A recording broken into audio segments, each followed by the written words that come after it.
आदाब दोस्तों, मैं Mohammad Khalid the strong signal में आपका स्वागत है। दोस्तों, आज बातचीत करते हैं जम्मू कश्मीर के अंदर रहबरे खेल टीचर्स की। ये वो टीचर्स हैं जो आपको सड़कों पर प्रोटेस्ट करते पिछले चंद सालों से दिखाई दिए।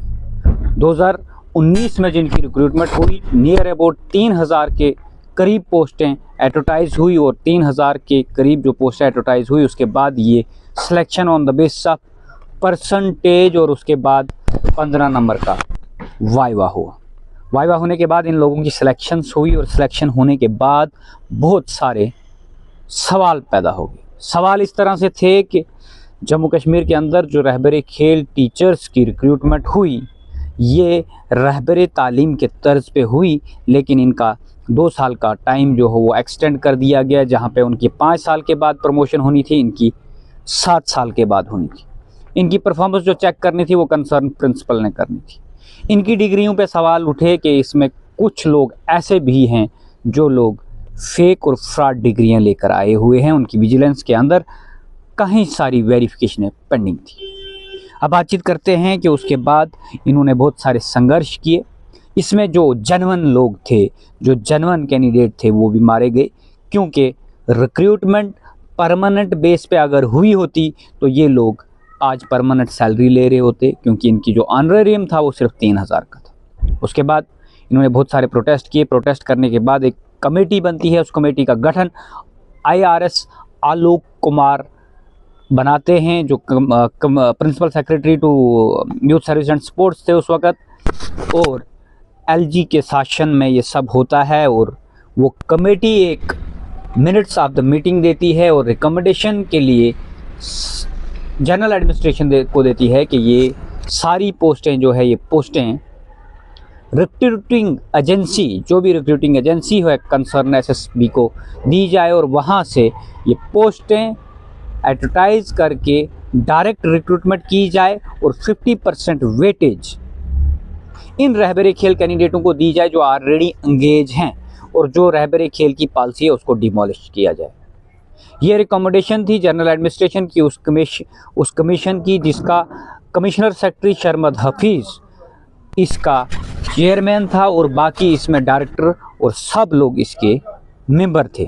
ये मेंबर जो थे, इन मेंबरों ने सारा स्क्रूटनाइज करके पहले पैरे में ये लिखा कि जितने भी फेक डिग्री होल्डर हैं और जेन्युइन नहीं है, उन लोगों को डिपार्टमेंट से निकाल दिया जाए, रहबरे खेल पॉलिसी को एबॉलिश कर दिया जाए, और जो लोग रहबरे खेल में लगे हुए हैं उनको रिटर्न बेस एग्ज़ाम करके 50% वेटेज दे के परमानेंट किया जाए। अब इसमें से एक चीज़ और थी, वो ये थी कि रहबरे खेल पॉलिसी जो थी, उस पॉलिसी के तहत उनकी पोस्टें फ्रीज थी कि तब तक कोई भी नई रिक्रूटमेंट नहीं होगी जब तक ये लोग परमानेंट नहीं होंगे। जो भी पोस्ट क्रिएट होगी, ये पॉलिसी में प्रोविज़न था, और वो पॉलिसी का प्रोविज़न की भी रिकमेंडेशन ये दी गई कि वो पोस्टें डीफ्रीज करके सारी पोस्टों पे एग्ज़ाम कंडक्ट हो और रिटर्न बेस पे इन लोगों की सिलेक्शन हो। अब आज सुबह हमें खबर देखने को मिलती है कि रहबरे खेल को जो कैबिनेट मंत्री श्री शर्मा जी कहते हैं कि मैं इनको रेगुलाइज स्टैग्नेट मैनर में, पिछले कैबिनेट के दौरान भी उन्होंने कहा और अभी कहा कि जनवरी पहले में मैंने जो कमेटी गठन किया है, ये director general youth service and sports की सदारत में, अब इनको हम रेगुलाइज डिस्ट्रिक्ट वाइज करने जा रहे हैं, क्योंकि इनकी सिलेक्शन भी डिस्ट्रिक्ट वाइज हुई है। लेकिन क्या सही है, क्या गलत है, क्या 7 साल का टाइम पीरियड कंप्लीट करने के बाद भी सारे रहबरे खेल को एक ही समय में रेगुलाइज करने का हक है या नहीं है? ये सवालों के जवाब आप इस वीडियो में सब मिलेंगे, लेकिन आपको बना रहना पड़ेगा इस वीडियो में। अब जो लोग इस वक्त इन सर्विस हैं, वो नियर अबाउट 2700 के करीब जो सर्विस में थे, उसमें से भी कहीं लोगों ने छोड़ दिया है। जितनी पोस्टें डिपार्टमेंट के पास वैकेंट हैं वो 923 एक RTI के डेटे में रिवील हुआ है। उसके बाद जो सरकार ने 2023 में एक ऑर्डर पास नहीं किया, जो रिक्रूटमेंट रूल सिलेक्शन जो कमेटी है, उस कमेटी का जो रिक्रूटमेंट स्टैट्यूटरी रूल है, वो स्टैट्यूटरी रूल पब्लिश किए गए कि इसके तहत हम जो रिक्रूटमेंट करेंगे 100% recruitment on the basis of return होगी। अब वहीं पे बात करें 24 में फिर से ये रूल देते हैं कि किसी को भी अगर कोई भी ऑब्जेक्शन है, हम रिक्रूटमेंट इसी के तहत करते हैं। लेकिन वहीं पे जो minutes of the meeting LG जब इन्होंने प्रोटेस्ट किया, एलजी साहब के पास मिलने गए, ये minutes of the meeting with hold रखा गया। उसमें सिर्फ कंसर्न ये था कि जो डी फ्रीज पोस्टें हो गई हैं सब के लिए, उन पोस्टों को वापस फ्रीज किया जाए, बाकी हम सारी चीज़ें मानते हैं इस कमेटी की। अब जब नई सरकार बनी तो नई सरकार इन चीज़ों की बातचीत कोई भी नहीं कर रहे हैं कि इस कमेटी ने, जो गठित कमेटी हुई थी कमिश्नर की, उसने क्या रिकमेंडेशन दी थी। बात करें तो आज कैबिनेट मंत्री ने कह दिया कि हम जनवरी के पहले वीक में ही इनकी पॉलिसी बनाकर इनको रेगुलाइज करेंगे। वहीं पे जो unemployed youth Jammu and Kashmir के अंदर है वो नियर अबाउट 20,000 है। आंकड़ा अप्रॉक्सीमेटली है कि गवर्नमेंट के पास भी कोई डेटा नहीं है। और जो 20,000 के करीब अनएम्प्लॉयड यूथ है फिजिकल एजुकेशन की, उनमें से कुछ लोग पिटिशनर बनकर ऑनरेबल हाई कोर्ट में अप्रोच करते हैं। ये मैटर सब जुडिश हो गया है। ये कहानी बड़ी मज़ेदार है कहानी, क्योंकि ऑनरेबल हाई कोर्ट ने डायरेक्शन दी है कंसर्न कमिश्नर सेक्रेटरी को कि आप within 1 week returnable notice और considerations of the representation of unemployed youth जो फिजिकल एजुकेशन के अनएम्प्लॉयड यूथ की जितनी भी रिप्रेजेंटेशंस सरकार के पास पेंडिंग पड़ी है उनको कंसिडर किया जाए। और उसमें क्लियरली कहा है कि जो कमेटी ने, और रिप्रेजेंटेशन के अंदर क्लियरली कहा गया है कि जितना जो भी उस कमेटी ने जो कमेटी गठित हुई थी, उस कमेटी ने जो दिया है, वो कमेटी कि जितनी भी रिकमेंडेशन है उसको इम्प्लीमेंट किया जाए और रिक्रूटमेंट की जाए। अब इन सवाल आता है कि रहबरी खेल की प्रमोशन हो पाएगी या नहीं हो पाएगी।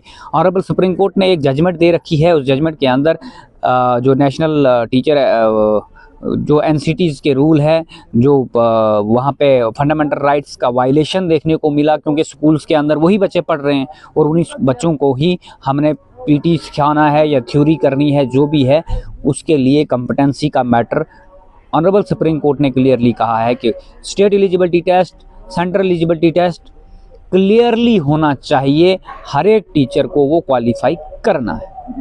क्या अब अगर रहबरी खेल की प्रमोशन होगी उसमें रिटन एग्ज़ाम कंडक्ट होगा या नहीं होगा, ये सबसे बड़ा सवाल है। अब आने वाले दौर में आगे क्या करेंगे ऑनरेबल सतीश शर्मा जी, क्या कमेटी रिकमेंडेशन देती है और कितना टाइम लगता है, लेकिन कोर्ट के अंदर क्या जवाब देते हैं, क्योंकि कोर्ट ने नोटिस इश्यू कर दिया है। 31 तारीख को नोटिस इश्यू हुआ है और 4 हफ्ते का time single bench justice Sikri साहब के सिंगल बेंच ने इनको डायरेक्शन दी है। और उस डायरेक्शन में क्लियरली कहा है कि सरकार को एक तो रिप्रेजेंटेशन कंसिडर करनी है और दूसरी नोटिस का रिप्लाई विद इन 4 वीक देना है।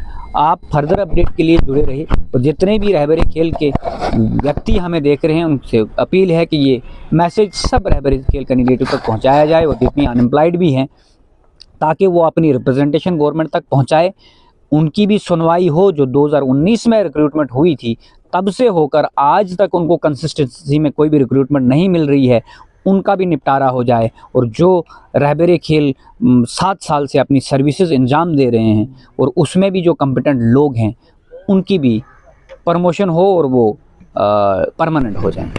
आप देखते रहिए द स्ट्रांग सिग्नल। धन्यवाद।